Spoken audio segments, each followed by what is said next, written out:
I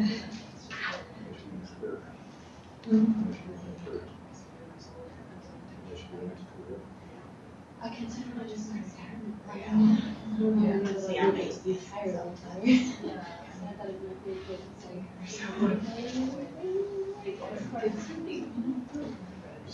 No. She was retired. Yeah. She's not teaching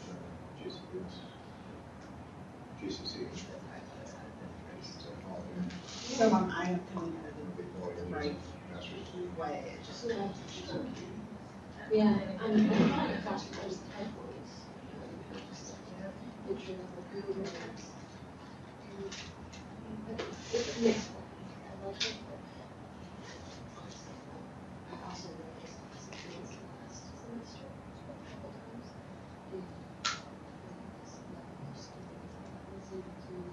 Refer to entry level experience on the faculty and undergraduate.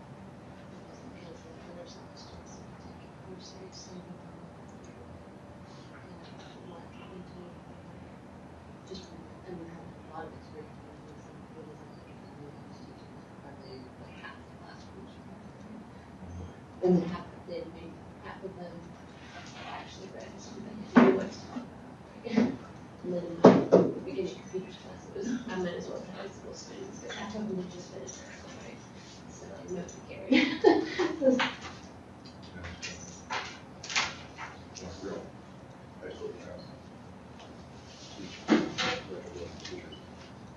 Really?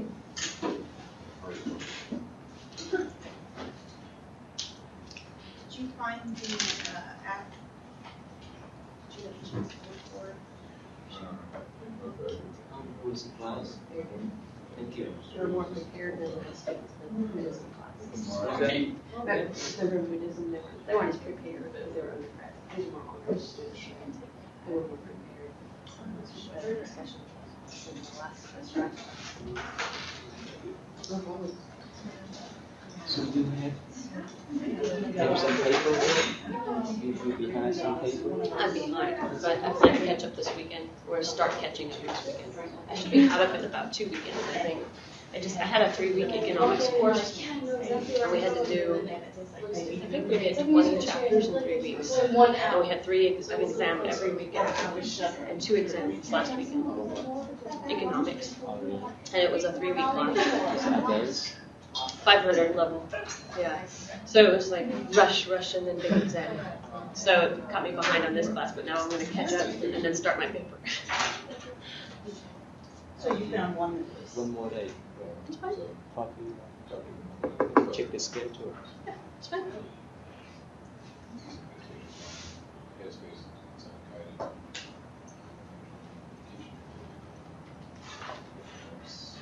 I was just finding one for the timer, so that,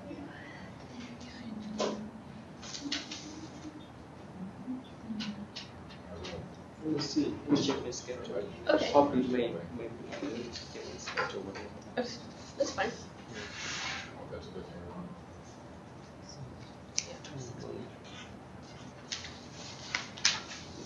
Thank you, I got.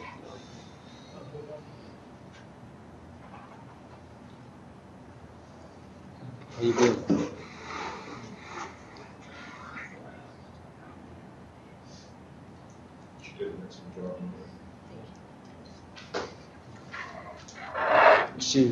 She's my TA last semester. My Buddha class too. She did really well. I did Two. two classes that time. Because it was an undergrad course, but we did a contract to make it a graduate level for me. And part of the requirement is you have to do the last 2 days, and then you have to they all wrote a 1-page paper and then 2-page. So like they up the end a little.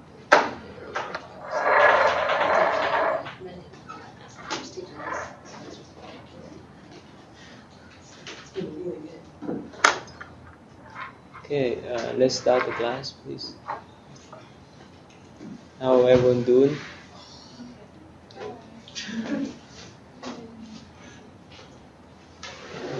They changed the setting, so it's more up a little bit. Okay, let us start.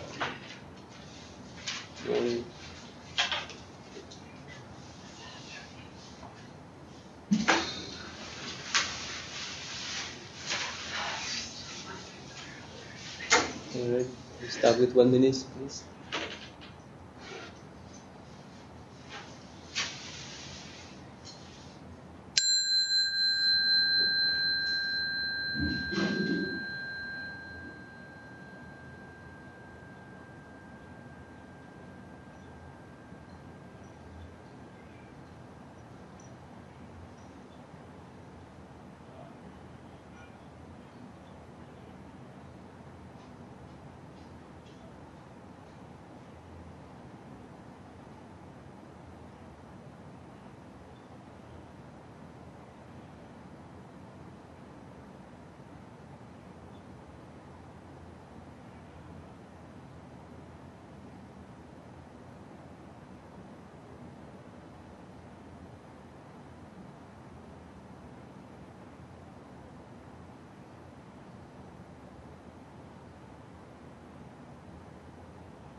Ten.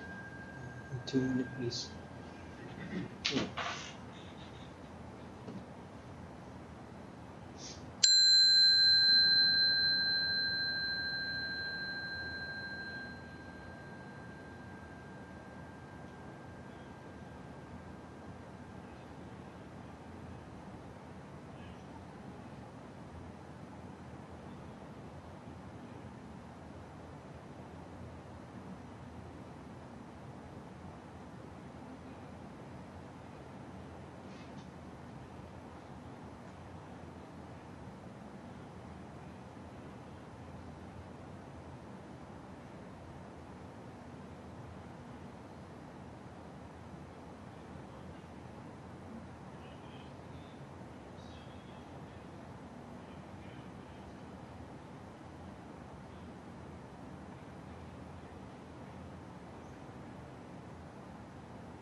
So, how are your meditation at home?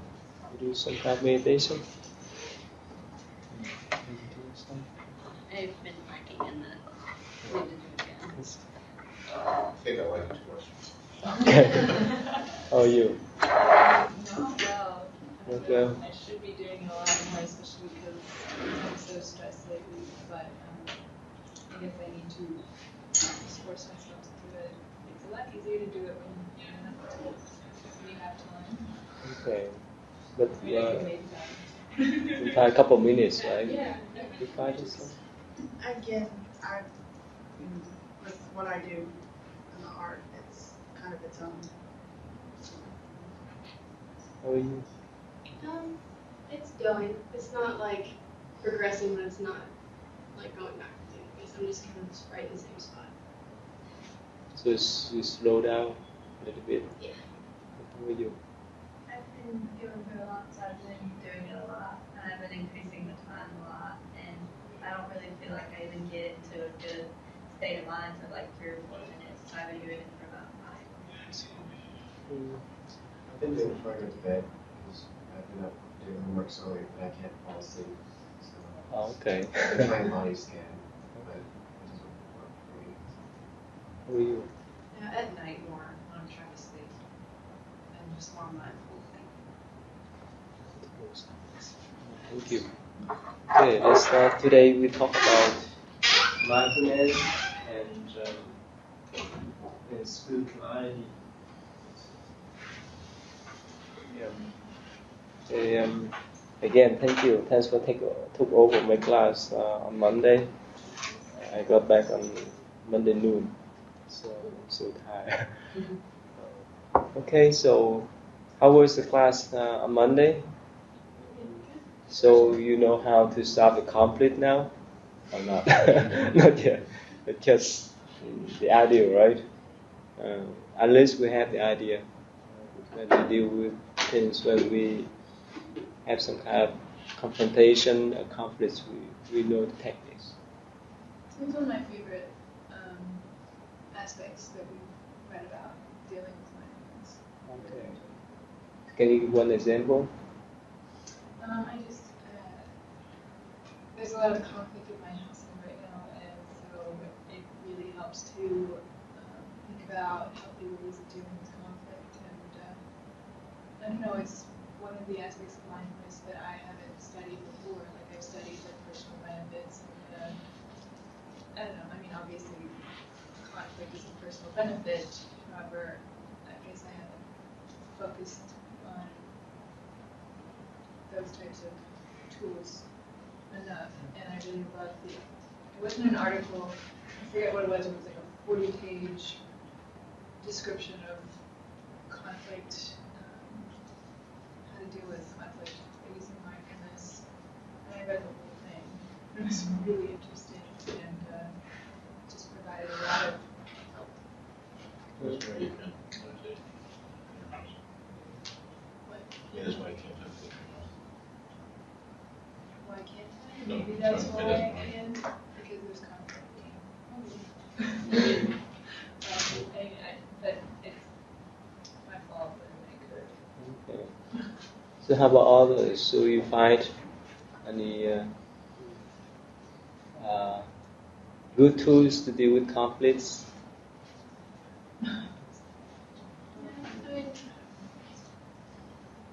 A lot of it, I was like doing my reading response and like thinking back to the training we have for like being in Minari and stuff, and they cover a lot of it. They just don't ever call it mindfulness. You know? Okay. Like, it's a lot of the same ideas, just in different terms, I guess. So it was nice to know that I already had a background in it, and then it all connected, and now I'm like, I really know how to do this stuff. Oh, sure. Yeah.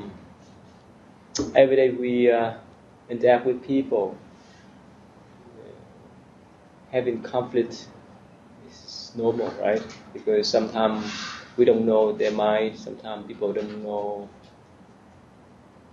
our approach, right? So that's why we have conflict. So we need to recognize and be ready to solve.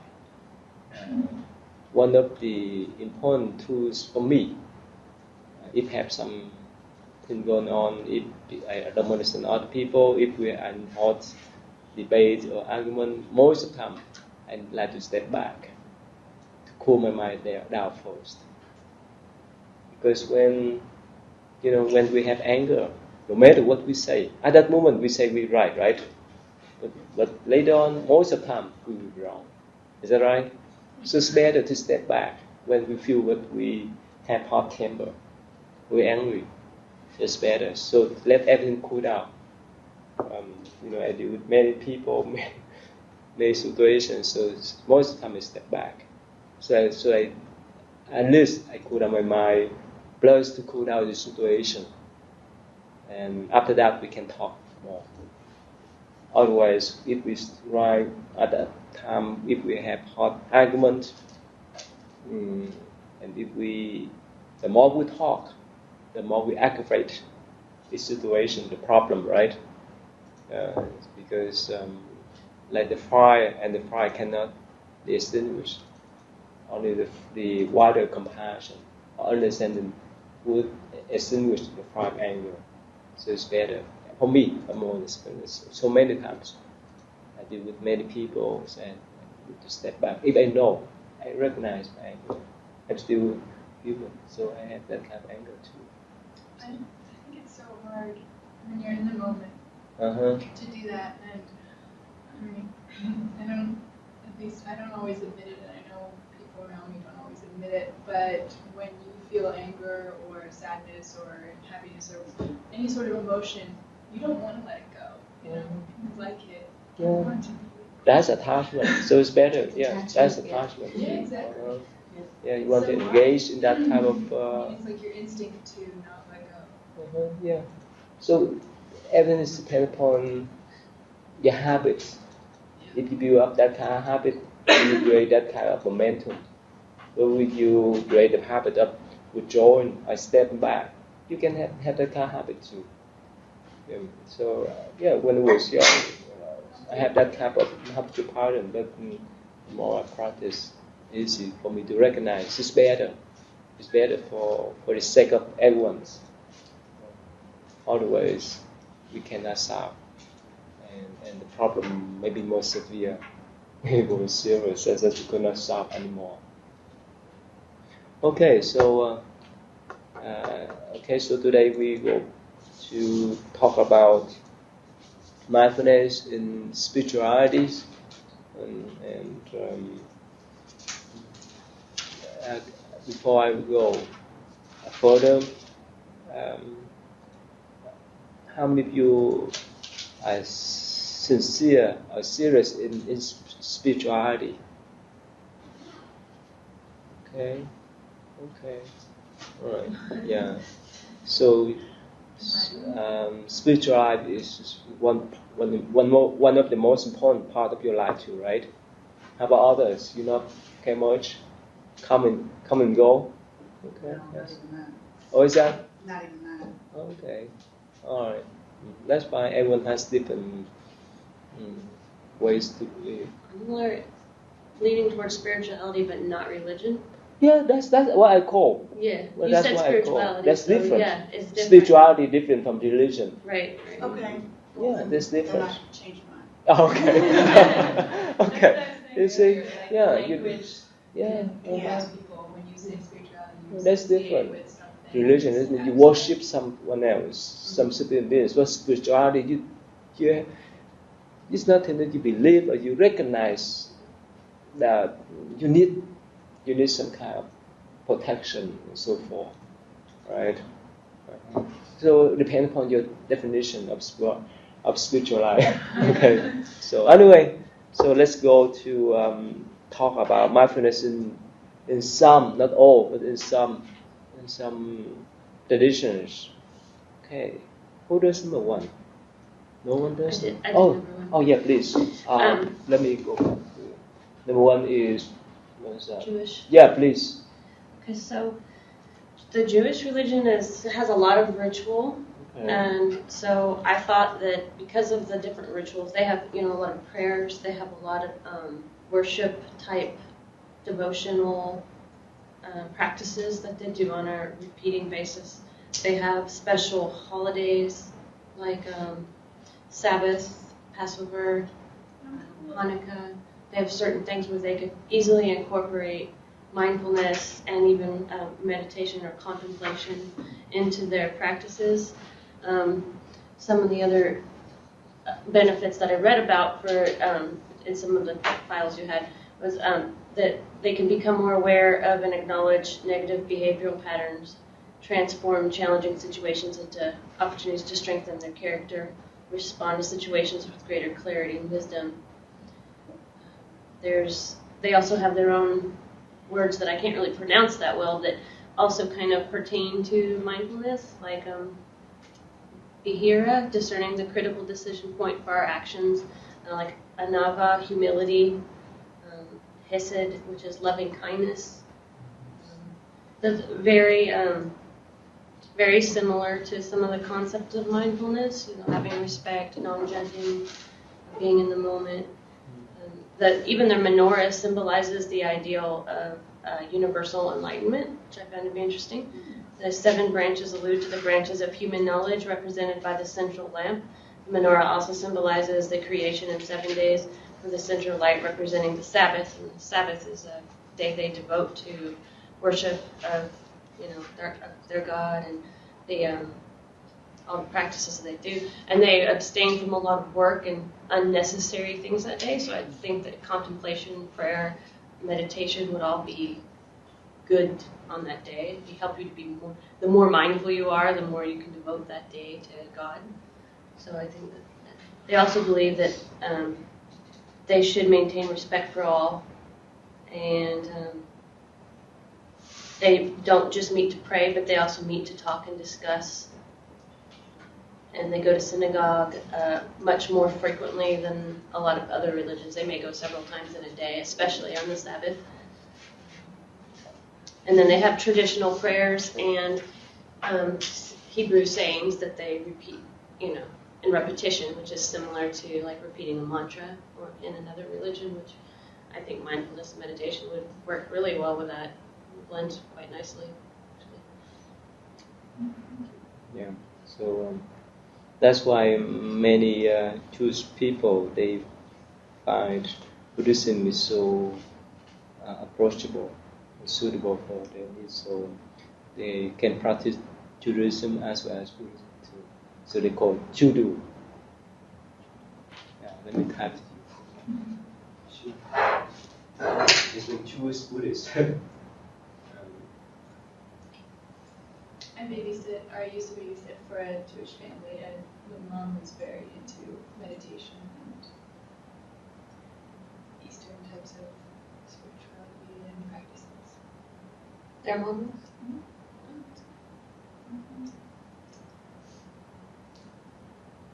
But, obviously, Yeah, Judaism and Christianity, You there's see this some top practice in them. Judo here. I read the Jewish Buddhist. Yeah. Okay. Anyway, before I go further, thank you. Let's touch back with the spirituality. Yeah. In general, right? We don't talk much about religion. That we concerned about one of our condition. So again, why spirituality is so important for you? Why? For me personally, why is it important? Why? I don't know. I didn't start separating religion and spirituality until just a few years ago, and then when Okay. I felt a lot freer and a lot better, because I feel like sometimes religion gets too into rules, and that's where people start fighting and you get conflict. But I think spirituality is very freeing for you because you don't have to follow a bunch of rules. You follow your own rules, what feels right to you, what makes you happy. You can pray to whoever you want, whatever you want. You can follow whatever code of conduct you think is right, and as long as you agree with that, then you don't have anything holding you back. And I think that goes along with mindfulness because if you want to be non-judgmental, you can be. You're free to be because no one's telling you you have to judge someone else. Have conflict with anyone else. Yeah. So my question: why is it so important? Why is it so important? Because it frees you. No, but let's say in your daily life, right? You go to school to get education. After you finish the schooling, you get your degree and find a job, or you have a job for yourself. You accumulate wealth and so forth, right? You have family and so forth. Why spirituality is so important in your life? That's why I'm talking about. Of course, this is the way you explain this is how you approach to spirituality. My question: why spirituality is important? One of the important elements in your life. To compare with, let's say, your business, with accumulated wealth, with having family and so forth. Why is important? I think it's a place where you can just get away from your worries. That's the only reason. Okay, get away from worry. That's why I said it's freeing. That's the only reason I feel attachment to it, because it's free. And when you pray, so when you pray, you feel someone protect you, right? Okay, that's what I'm talking about. How about others? What do you think? For me, it's just something constant in my life. It's the, Constant? yeah, it's the only constant thing. It's the Oh, only thing okay. that's always there. Okay. So it's something to fall back on. Okay. Yeah, just put aside the religion, but so you feel some high beings there and watch over you, that watch over and protect you. That's what we call spirituality, right? No matter what kind of religion you follow. Right? How about others? Yes, why? I guess spirituality is important to me because it allows me to be more aware of myself Okay. and relation to myself and others and the rest of the world. Okay. Yeah, I guess it also is something. It's also a constant for me too. Something that no matter what, it'll be there. Okay. And it helps me realize what I want and what I care about. Is that important for you or no? Yeah, somewhat. I mean, I guess I like it's my own little mix of everything that I feel like. Well, I don't really know how to explain it. It's not really so like prevalent in my life that I can like talk about it like other people can. I don't know. I gotta work on that, I guess. But I don't really have much to say about it. Okay. Well, according to my experience, the older people, the more they rely upon spirituality, because when you guys you're still young, you have a lot of activities in daily life. You still have strength. You still smart and so forth. But for the old people, right, they're getting older, and their body are getting tired, and they have all kind of physical pain, physical suffering, and especially they are on the bed. And most of the time, I've recognized as if someone, especially everyone, if they have some kind of faith, no matter what kind of faith they have, Buddhism, Christianity, and so forth, their mind more healthy than others because they feel safe that they're protected. They feel safe that after they die, they may go to heaven or wherever. This is my own experience. I visited many hospital and nursing home. I found that. And so somehow in our life we have some kind of faith, some kind of belief, or some kind of we can say spiritual life. Otherwise, it's not easy. Yes. One thing I can say, a couple of years ago, I had a near-death experience. Okay. It was intense, you guys. I was driving. It was intense. I was driving on the interstate at night, and I hydroplaned. What is that? I hydroplaned my car. Oh, okay. The wheels started Really? to spin, and my hands just fly off the wheel, and literally, I spun like through the middle lane and off of the highway, and I got hit by a semi, and I saw the semi coming. Really? I told you it was intense. Wow. And I just remember looking up and being like, oh, please tell, like, oh my God. Like, it was one of those moments where I literally felt like I was reaching for something to help me, and it did. So I guess it's like what you said, the hope for some kind of protection. So, sorry, I just wanted to share that because it was really wild. I still think about it sometimes. Yeah. I didn't get through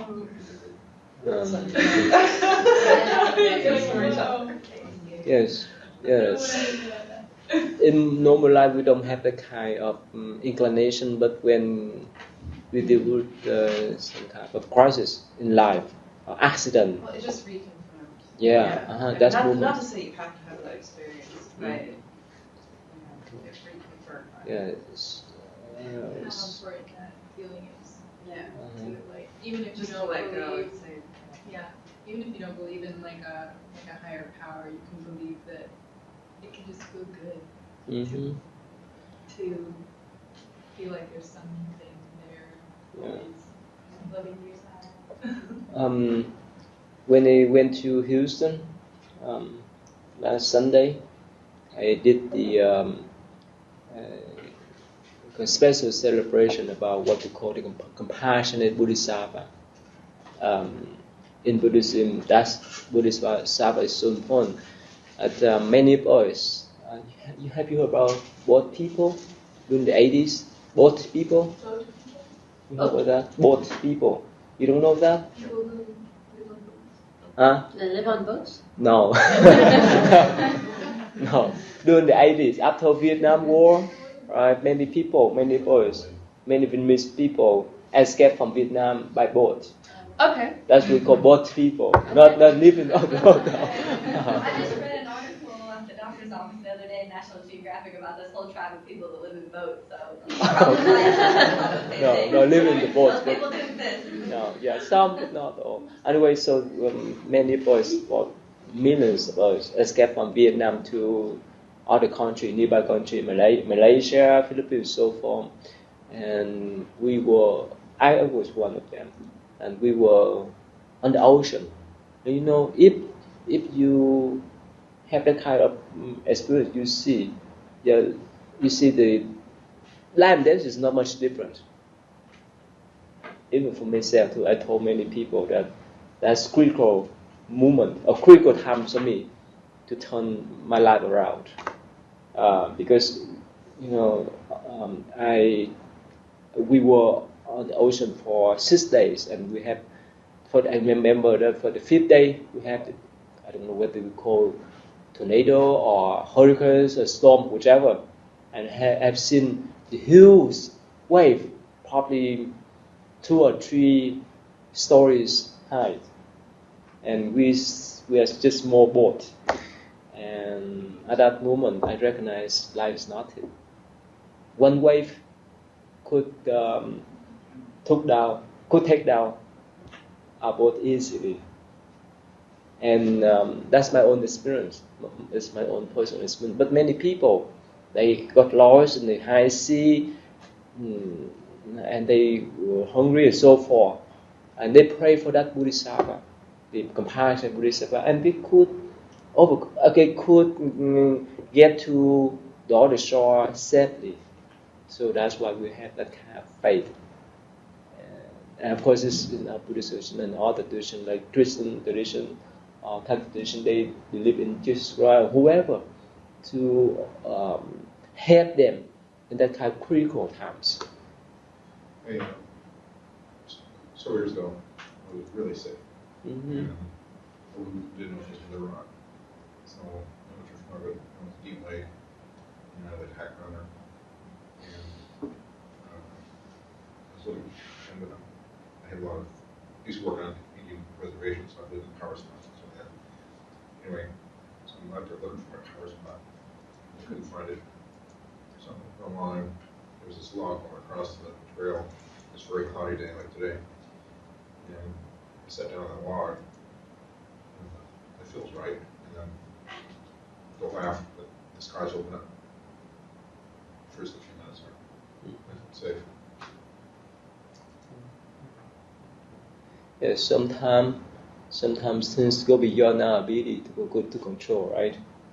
Sometimes we can control things that we do, but sometimes things go out of control. So depend upon your views.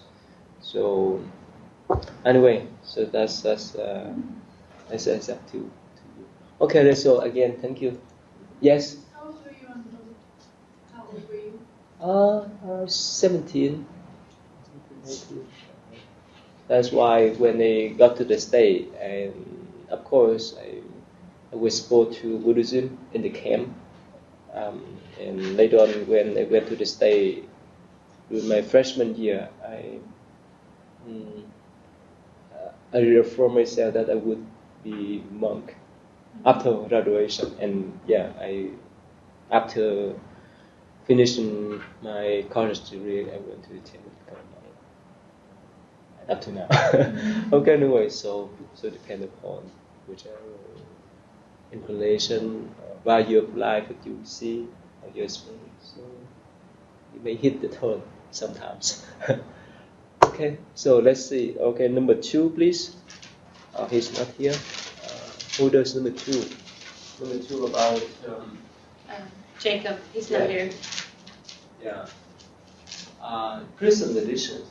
Anyone does this one? Well, I did the Catholic tradition. But it's similar. But it's similar. Similar, I mean, it's not exactly the same. Yeah, by it's any okay. means, Mhm. but, let's hope my it doesn't die. And I found it kind of hard to write this because I'm not Catholic. I grew up in a Protestant church, but I've kind of left that for other things, and so trying to talk about something I don't know much about was kind of like Try it. wandering around.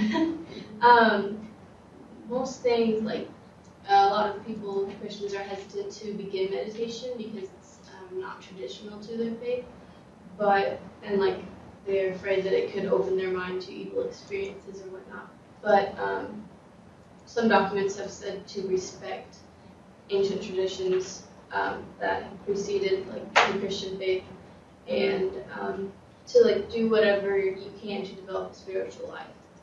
So and I also talked about self-knowledge.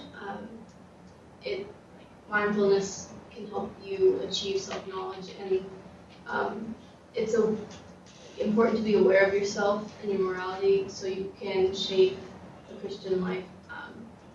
Ten Commandments is one of those things I feel like you have to, if you're more mindful of the way you talk and what you do, it'll be easier for you to follow the guidelines set by the Christian faith. And, that's kind of a given. I don't know that I can really explain much more on that. It's just kind of, you want to do mindfulness and be more self-aware, it'll help you become like a better person all around, I should say, in like that sense. Yeah, please. Well, I didn't do the Catholic religion or Christian religion, but I was just going to say that it seems mindfulness, the secular mindfulness seems very similar to Christianity and every religion because you're letting go of control. Like Christianity, you let go of your control and you put that in the hands of God. And then in other religions, other religions, it's like God too. And Allah means God. I think the only other one is, Hinduism. It doesn't just have one God, but anyway. So you're letting go of your control. So secular mindfulness, you do the same thing. You let go of your control. You become more aware of yourself. I guess the difference that I see is just you let go of your control.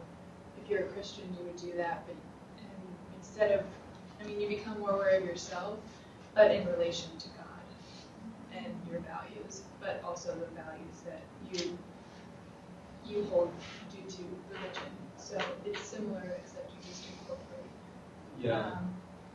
Christianity, and you relate it to your relationship with God. Yeah, that's why. Yeah, this is where I've got a lot of my information. Oh, from here, Mm-hmm. from this article, self-knowledge. Yeah, start with more morality and self-knowledge, right? We discuss about self-knowledge, right? Mm-hmm. And Jones of the growers assume that meditators want to live a moral life. And like you say, the next one is relinquish that you let go of your ego. And they say that so that you have the empty space for God to come to you. That's why release. That's why we have to be very empty of things to know God. The emptier we are, the more room there is for God. So I think it's come different terms. It's similar in Buddhism. We let go of our ego so that our mind can be free. We let go of our attachment so our mind can be free. It's just in different terms. I used to show this clip to this one here. Difficulties. This is the lecture. just watch this can go. This one here. I used to go to Earth and Spirit Center. It's just nearby Bellarmine University. It's run by a Catholic priest.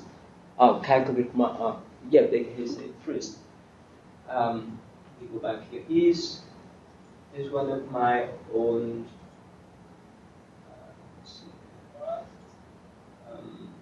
His name is Reverend Joe. He used to invite me to come to that center to talk about meditations. And most of them are Catholics or Christian. And now they utilize mindfulness meditation to enhance their spiritual life in whichever way. So sometimes pray can work, but we talk about pray and meditation before, right? When we pray for whoever, we may or may not get the thing that we want to, but when we do meditation, right, we can have that kind of calmness and peacefulness on the spot if we work regularly. So that's why they combine this kind of practice. And of course, in the early times of Christianity or Catholicism, they have some kind of contemplations, meditation. But now they just emphasize on the prayer mainly. So that's why many of them come back. And basically, the Catholic priest, he used to go to the Buddhist center to do meditation during summer times. I don't know whether he's still doing it or not, but he told me many years ago he went to Buddhist center to do meditation, and when he got back, he led the people to do meditation. So in these articles is summarized. This loving attention is summarized. Mindfulness meditation is a deep prayer. It fosters morality, care about proper conduct. It's been a deep self-knowledge. We need to know God, to develop non-judgmental compassion for others and ourselves. It heals our brokenness and flaws. It empties us clean to make room for God. So that's in Christian or Catholic tradition, have this kind of approach. Of course, in Buddhist views, there's some similarities there, but some is different. Okay, so let's go to number 3. Ian, what do you have number 3? Oh yeah, last night I found a book. So I'm Buddhism, so I'm looking for Buddhism, and I found a book. They have a title called like "Keep the Breath in the Mind." It published in Taiwan. It's based on the monk. They published on I think like 1979, and they talk about like 2 methods. Like practice mindfulness. The first one, like a physical method, like how you sit and you do meditation. And the second method, they're talking about the mental, like the way I do it, like practice, and I see it's like in Buddhism, we believe about, usually they call it like Buddha, but Buddha is not about like actually, like God, and Buddhism, not like that. It's actually like the relationship between your body and your mind and your soul. Like when you do like meditation, you actually like focus. We talk about like focus on your mind. About like one concentration is about the mind and the heart. Because when you do meditation, so you actually have a moment. You're looking like through your path and see like what did you do. So you look like you recognize about something like you did wrong or you did right, something good or not. So you should, like he said, you should not ignore or, pretend like you don't remember about something like bad memory or unhappiness. You look through that, you acknowledge it and you accepted it. Because he said the more you accepted something unhappy, So the more you realize about the other side of something, like negative. Because actually, when you see something negative, you can learn from that and then make it become positive. Because he said everything comes to negative is always carry the purpose in there. So it looked like me, and I think practice the way mindfulness is really good. Like I used to talk about before, like I stuck in a relationship and I have no idea what's going on. I don't even know myself, and I think that's very insane to me. So I try to practice is like I sit down, I actually close my mind and I concentration on like what should I do the best for myself, and I'm looking through the negative in the relationship, and I say, okay, this is negative, but how can I change my negative feeling to become positive? So go through that way, I say, wow, okay, this is negative. Negative because why? Because it's waste on my time with my family and waste my time on my study. I spend so much time, and everything on the, serious relationship when I have nothing coming back to me. So instead of that, I say, okay, this is not good, but I can learn from that, and then I can, do something better on. But it doesn't mean I have to hate a person and be with. Instead of that, I should value the time, when you see that person. So that's why I see practice mindfulness and Buddhism is how actually you have to compassion, loving yourself. So that's how you compassion and loving the other. Anyone want to add more about all traditions, Hinduism, Taoism? Anyone you learned with Hinduism, Taoism before? Hinduism is it's multi-theistic. They have many gods. Yeah. There's not any one god you're supposed to choose over any other. It's similar to Buddhism but Buddhism is non-theistic. Like she is saying, there is no real God. Buddha's not a god, and there's no decree that you have to follow a god. It's more finding your path, your personal path to enlightenment. And you can, like he said, you can use Buddhism with any type of religion because it's really non-theistic, so it can help you. And what the Buddhists believe is that any spiritual tool that helps you to your path of enlightenment is valid. They don't say, oh, you should only be Buddhist, you shouldn't be Christian. You can be both if they both help you down your path. Hinduism, they seem pretty flexible too. I mean, just talking to my Indian friends, they don't seem to. They embrace their deities. Some some deities more than others, and some of that's regionally based. Some of it's personal decision, family choice. There's no real shunning of you if you're not a real, devout Hindu. I have friends who are really devout and some that aren't. It's fine, whatever. They go sometimes to temple, but not all the time. Some are like, I just bought a car, it has to go straight to the temple so it can get blessed. But I think that they're much more focused on mindfulness and meditation than they are their actual religious practices. Most of my Indian friends either do yoga with meditation or just meditation. So. Is it male or female? Both. Most of my Indian friends are male. There's more males in my work environment than there are female, but there are some females. Okay. I haven't had. They have a different, level of belief in Buddhism, because I know in Buddhism, usually woman is very strong belief in, in Buddhism, they have to go to the temple on a certain day or a special day, they have to do this and that. But for male, they don't have or have to go to the temple, to do that and that, because they're more flexible than women. So I wonder. I don't know, because I haven't talked to many females about their beliefs, but I know that by talking to my one friend, his mom's really devout, and he's not so much. But I don't know if that's generational or gender. I know he said his wife he just married, she's pretty devout. She's very, very much tied to the customs of the Hindu. This is Hinduism, not Buddhism. But she's more devout than he is. But I don't know if it's a gender thing or just her family. I couldn't say. Yes. When I used to live on campus, my roommate she is from India. She had moved here, she moved here while she was in high school. So she was very tied to her life back in India, and she was raised by her aunt and uncle because she couldn't come here with her parents when she was younger. So they were like her parents, and so we talked about Hinduism a little bit because I was really interested in it, and I was going to go to a temple with her, so I was asking her all these questions. I didn't get a chance to go.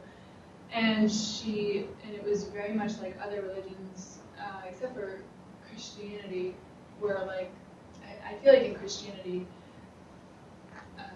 people are more likely to say, well, my God is the only God, like your God in Hinduism, your God in, I don't know, it's like, it's a separate thing, whereas in Hinduism, she was saying, well, it's just like Christianity, except, like we have more than one, and it's kind of like Catholicism, like how Catholics will pray to different, what are they called? Saints. Yeah.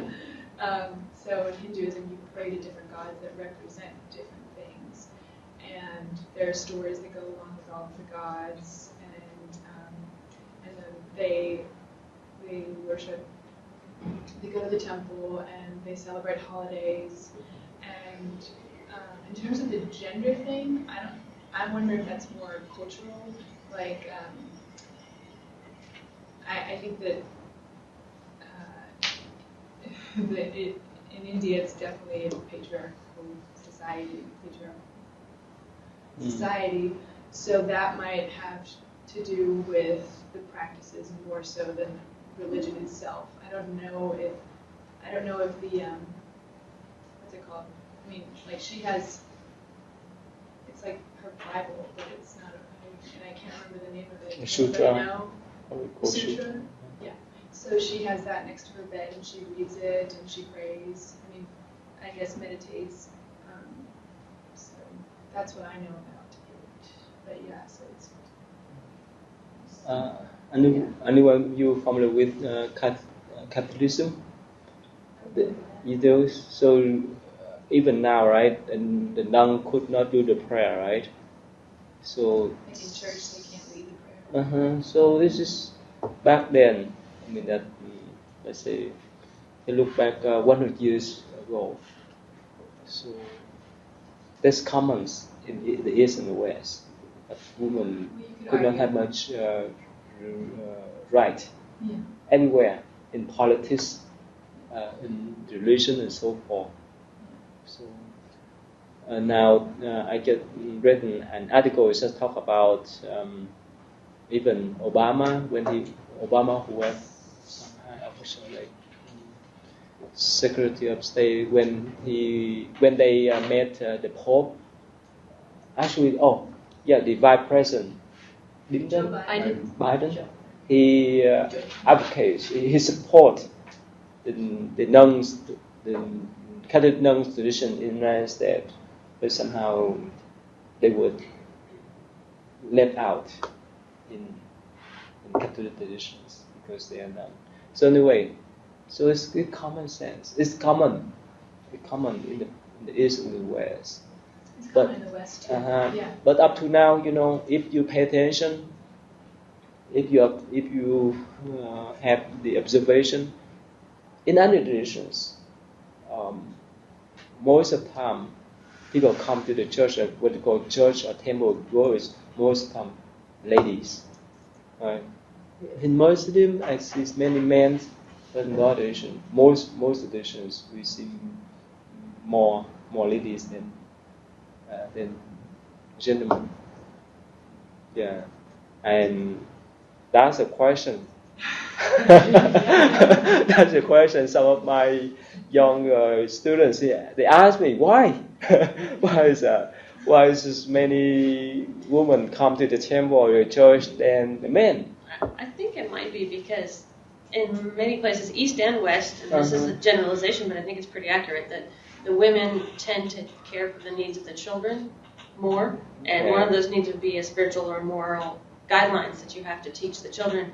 Sometimes I took my kids to church for 10 years until they got bored, and I was done. I mean, I was done. I didn't want. 5 years in, I was good, but I felt that there was some value in taking them because they get taught the 10 Commandments, how to interact with other children, how to be, kind and have a faith in something, and that's what I was brought up in Protestant church, so I took them to the Protestant church, and then they were like, hey, we're bored, can we quit? Yep. I was good, they were good, and, they had moral base. I felt like I did my job as a mom by introducing them to some moral concepts.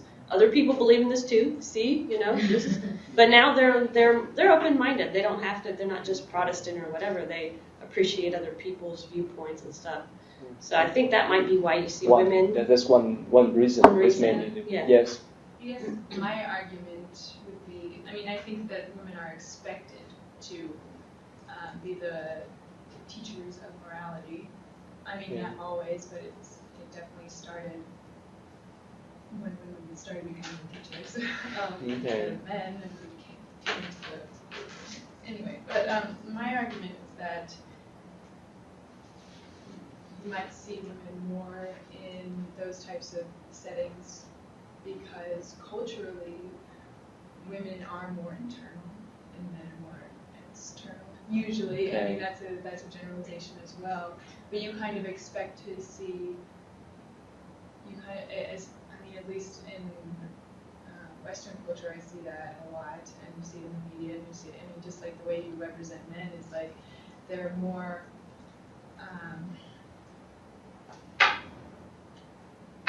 They're less contemplative. And I don't think that's inherent. I don't think that's like a characteristic of the gender. I think that that's just a cultural thing. But I could. Of another aspect. Anyone else? Just from, I live in a very interesting part of the United States. Within my county, one side of the county is predominantly Catholic and the other side is predominantly Protestant, and it's very interesting because I know a lot of women who go without their husbands to church in a Protestant group, but with Catholic families, more so the men go, but the women go as well. So it doesn't really mean anything. It's just something I've noticed, and it's an interesting divide. Okay. But yeah, I don't know if that really means anything. That's okay. I want to hear what the men. Just let you think We about, have one, right? it's you, Christian. Anyone? We can make it. What do you think? You have any idea why? We don't need to talk about gender here. In spirituality, Do you see a difference between the number of men who are spiritual, or? I go to a non-denominational church, and it's pretty split. In our church, women are allowed to do whatever they want. They can pray, they can lead sermons. So I don't have anything to contribute. There are a lot more. There were, when I started going, a lot more men that went. But as the generations go through, there are a lot more girls now. So okay.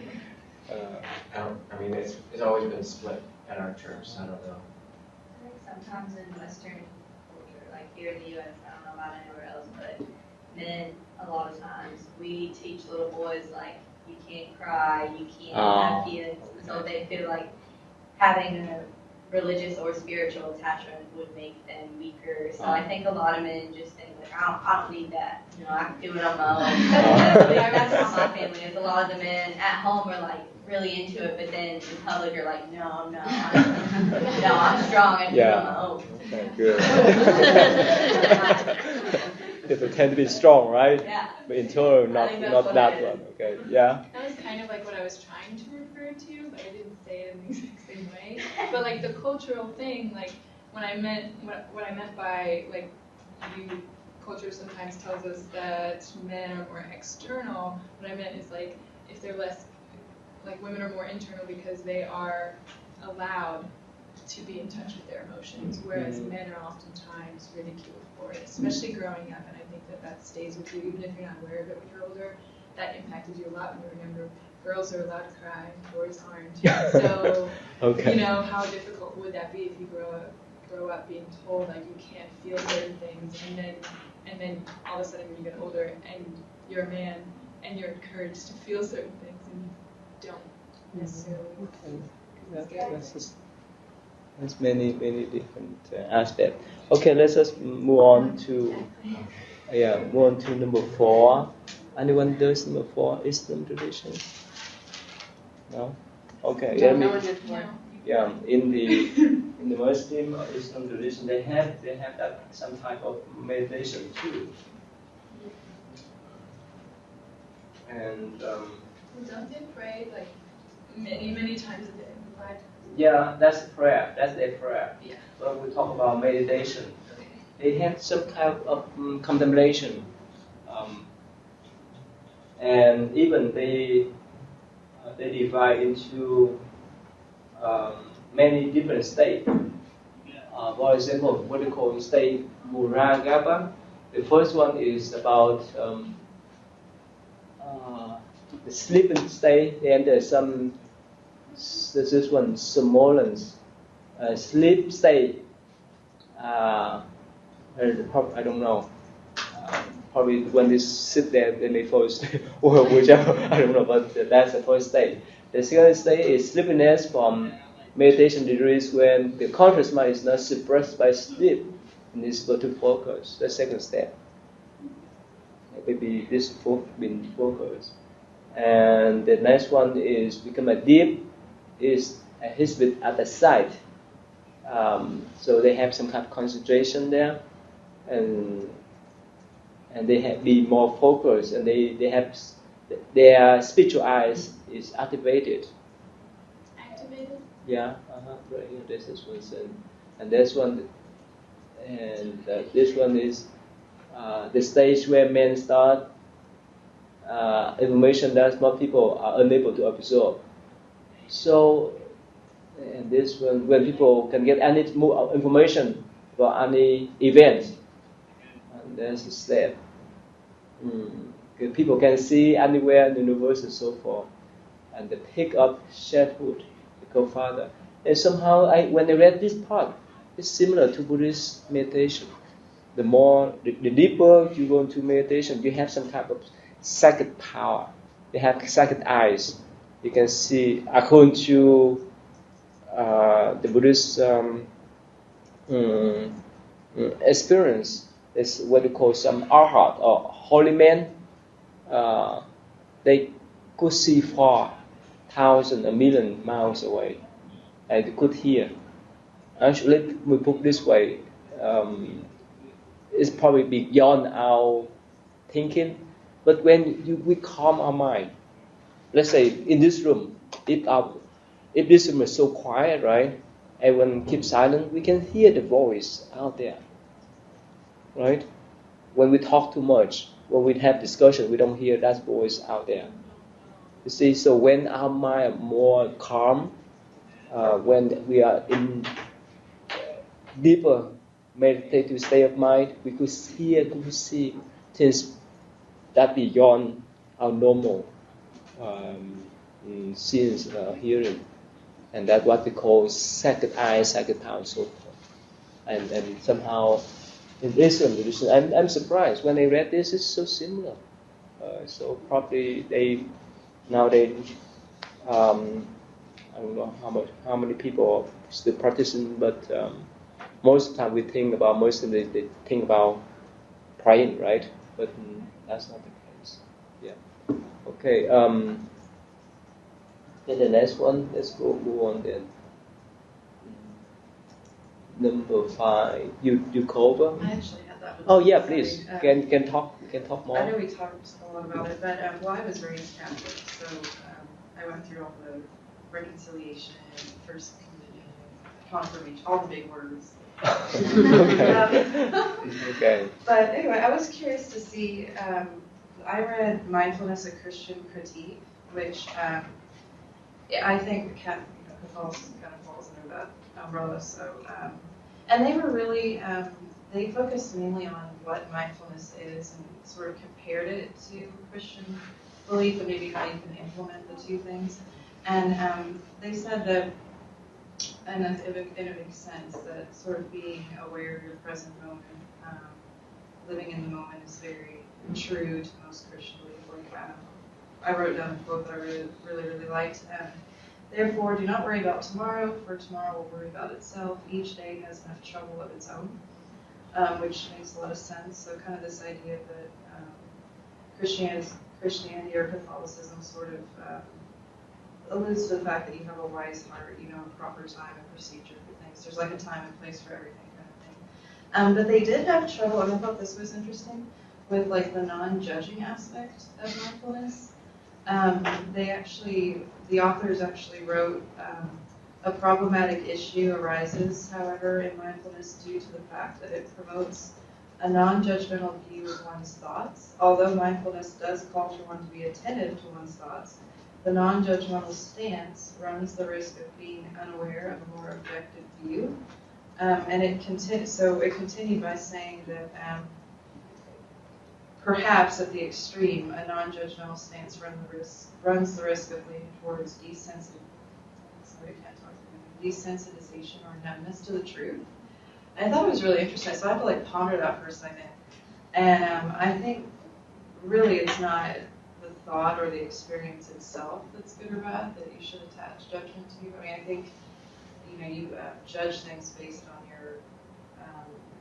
I think we talked about it before, like you have an innate sense of right or wrong or something like that. It's not necessarily what comes into your life or what you experience that you attach a judgment to.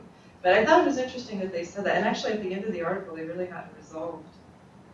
It was a mindfulness and Christian critique. They really hadn't resolved that issue. So it was interesting. Yeah, this one is to talk about also a Christian meditation. They have what called the warning. They have the documents of commemoration of doctrine of the faith. So they somehow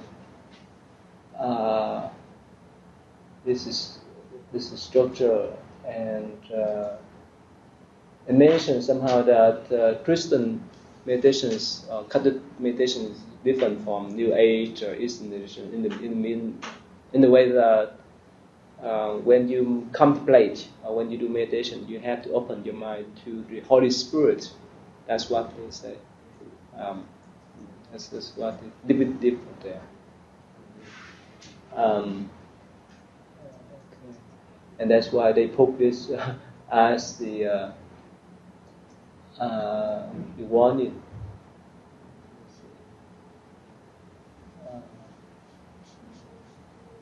Here, the danger of attempting to mix Christian meditation with Eastern approaches that could be confused and misleading. That's what they use. So, everyone has the. In the school, some parents don't write their children to, teachers tell them to close their eyes. Yeah. Visualizing. That's okay. This is the approach. Okay, let's just move on. Number 6. Number 6. Who does this? We both. Oh, you both? Yeah. Okay. Well. Can you define first, or can you define what What atheism? What is that? Oh, well, I didn't look up a formal definition, but my definition of atheism is you don't believe in God or the happiness. Those things you can't see. Okay. Or by. Okay. You can't prove it scientifically. I think some atheists aren't necessarily like a lot of atheists don't believe in God because of science. Some atheists don't believe in God just because they don't believe in God. It's not necessarily because of science. But let me get my notes up. Okay, so since there might have been some files that were specifically on atheism in your files, but I couldn't find them. So I used some PowerPoints that dealt with the general, like mindfulness and religion in general, and then I tried to connect that to atheism, and then I also used some online resources as well. Like, I read some blogs by some authors who write about atheism and mindfulness and things like that. So we were talking before class about the differences between mindfulness and atheism and mindfulness and other traditional religions. And the difference in my mind is that since atheists practice, like they don't want to attach to religion because they believe in, like for instance, humanists, you can be atheist and humanist, you believe in finding truth and value and things in people and interactions between people and love and things like that. Like, for instance, I guess I consider myself atheist. It's kind of weird to say that because I grew up, I was very religious growing up, and I was very into that. And then when I switched, I still maintained that spiritual aspect because I've always gained so much from it, and it's really enriched my life. So I kind of held on to that. And so what I did in my mind was I kind of just changed the way I thought of it. So instead of thinking of God as the entity that provides me with protection, I am that person. Like my inner self, my wise self is the one who kind of steps up to the table when I need help, and I kind of talk to myself, and I'm like, is it okay? Like the way that I would imagine God speaking to myself. I realized that I had the power to do that too, because since I stopped believing in God, I realized, well, before when I did believe in God, this is what I got from it. But now that I don't believe in God, I guess I was able to do that on my own. It was just a different mindset. Does that make sense? Mm-hmm. So now I do the same things that I did when I practiced Christianity, except go to church. I even still pray, but I think I talked about this in class before. When I pray, it's more like meditation. I'm talking to myself, talking about like what I need to deal with, and it's more about reflection. And okay, so so this all connects. So what I read, I guess I should just read some of these notes. But yeah, I guess I think that relates to mindfulness and atheism, because you're not attaching yourself to religion. You're attaching yourself to the idea of gaining some sort of cognitive awareness. So it's not secular, so you think about like, what are the cognitive benefits? How can I become more aware of the relationships I'm having with other people and myself? So there's no God involved. And from what I was reading online, a lot of atheists believe that they have a step up, even though you would think like, if you follow a religion, you have to step up. I mean, come on, you do things like that all the time, like in terms of prayer and practice and doctrine. But atheists believe they have a step up because they're already aware. They feel like they're more aware of themselves because they're separated from from other entities. They don't attach themselves to a god or a religion. And also they are more aware of their psyche, I guess, or some people feel that they are. So that just depends on the person, of course. One person said, it was like a blogger, this isn't the best source I could have found, I guess, but it was difficult. So somebody said, what's the secular Buddhist toolkit? And he or she said it's a matter of turning the scientific method inward and being willing to be wrong about one's previous perceptions of self and seeing how the mind plays games. And I'll go on. I'll read more of the quotes from. That's okay. Oh, am I good? You like to add some more? Kind of playing off what she said, I have a friend who the other day was just absolutely, she had stressed herself out. She hadn't had time to study, and she felt like she was going to fail her test, and it ended up she like only missed 2%. So she got like a 98 on this test. And she was praising her God for this. Whereas I feel like if she was practicing mindfulness, she would have been more aware of how much input she actually herself had in getting this grade, and that would decrease her stress for the next test because she would have been giving herself more,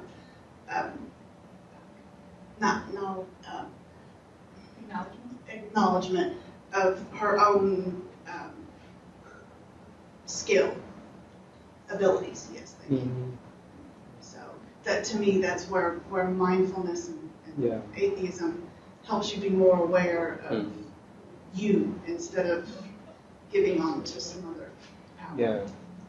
One of the things that I noticed that was very similar to other religions and mindfulness, connecting to atheism and religion and mindfulness, similarities in all of them are that they value suffering, and they value understanding suffering and being aware of it, and they believe that like you have to go through suffering to reach enlightenment.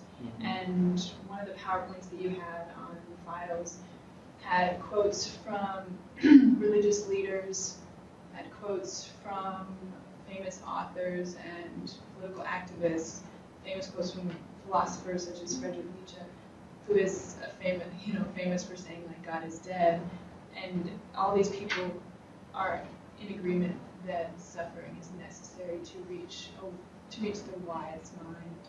And so that was something that's pretty universal, I guess. Yeah, one of the reasons why people follow, we say, religion, somehow they like to have some kind of miracle in their lives.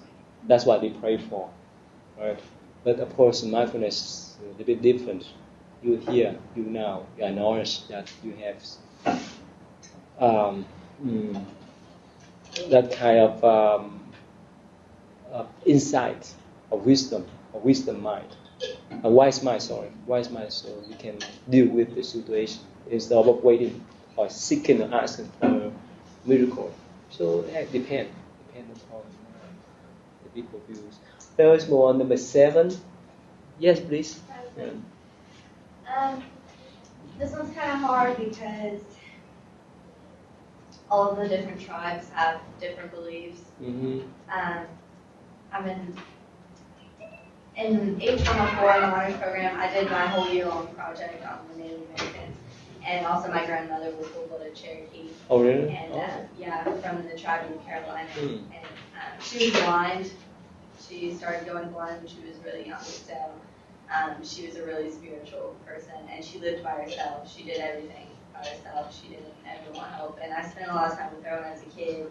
And then Native Americans, they pass on their spirituality like through stories, and they just teach their children about it. Like, if you live with one of the tribes now, yeah, they do a lot of their ceremonies and dances, but aside from that, if people practice it, like it's just passing it on orally. Like they don't have like a church or a synagogue they go to, so they just pass it on to their children that way. So that's how I got little bits and pieces of it. And theirs mainly focuses around nature. The Inuits, which we would call Eskimos, which they don't like that, so if you meet one, don't call them Eskimo, they don't like that. They're Inuits, but they're a little different than the other tribes. They have several different deities that they believe in, but the majority of tribes all do believe in one creator, and they all have different stories on how the earth was created, and animals, and how they came to be, so they're all different, but most of them, their spirituality ties into nature, because obviously now it's different, but before we came in, and started killing them off and, making them secularized and all that, they had to live off the land, so they believed in pleasing their deities so that they can still have animals and still have plants and things to eat. They believe that they only are allowed to have those if they please that certain deity or whatever. So that's why they have a lot of rituals, like for rain, like rain dances, harvest, all that. They're all different. But some of the things that I learned from it, like my family's really big into hunting and fishing, and a lot of people are against that. But we believe that you're supposed to thank your creator for the things that life that you've taken, and use as much of the animal as possible. Like we usually tan first and stuff and sell them at festivals and things, or make something out of it. And we don't believe in killing for fun. Like if you're not going to eat it, you don't kill it. Don't touch it. I think that's how I'm able to be like an animal lover and at the same time be a hunter. Because a lot of people are like, but you love animals. How do you hurt them? I'm like, because I'm going to eat it. I take it home and I save my family all kinds of money by putting this food in the freezer, So I'm sorry if you disagree, but their spirituality is mainly centered around nature. I don't know so much that they do meditation, but I think that it helps them because they do so many different rituals and dances and things that being mindful helps them to be closer to nature and to the Creator and please them and thank them for the earth. So it's more of a nature aspect for them. Mm-hmm. So I found this article. This talk about cleansing and purifying by burning the sage. You know what sage? It's an herb. Oh, sorry. Okay. Good. Special. Keeping you? If you burn it, keeps away mosquitoes. Oh, really? Oh, okay. Okay. And they have this what they call totem. Think about what you bring for coming year, and then meditate on any kind of animals. They see them. Everyone has connection with certain type of animals, right? So that's what they focus on. Drumming, they play the drums. You play the drums? They play the drums? You do? I've seen a lot of these things. I've visited a lot of reservations with my parents and things. It's really interesting. Okay. They're not evangelical though. The Native Americans are not evangelists. They don't try to get you to join them. They want to be left alone. Like, to be accepted, like, don't just walk in there and say, teach me everything. Like, they're not really into that. They'll show you, but they won't, like, try to bring you in. They're not, like, evangelists at all. Since we are out of time, can you tell briefly about the last one? Yeah. Yeah. So before we go. New Age, I don't know a lot about it, so I'm sorry if I offended anybody. It focuses a lot on individuals, their own divinity, and finding their own paths. And so instead of there being any higher being, it's everybody is their own creator of their world and their perceptions, shape how their worldly outcomes happen. So a lot of it is thought and emotion. I don't know if you want to say like regulation, but manipulation, I guess. One of the meditation techniques is called ascension meditation. And it's where you are letting your emotions and thoughts go outwards, and you're changing, like, they call it frequencies. So you're changing the frequencies of your thoughts so you can let in higher thought, which is considered like love and compassion.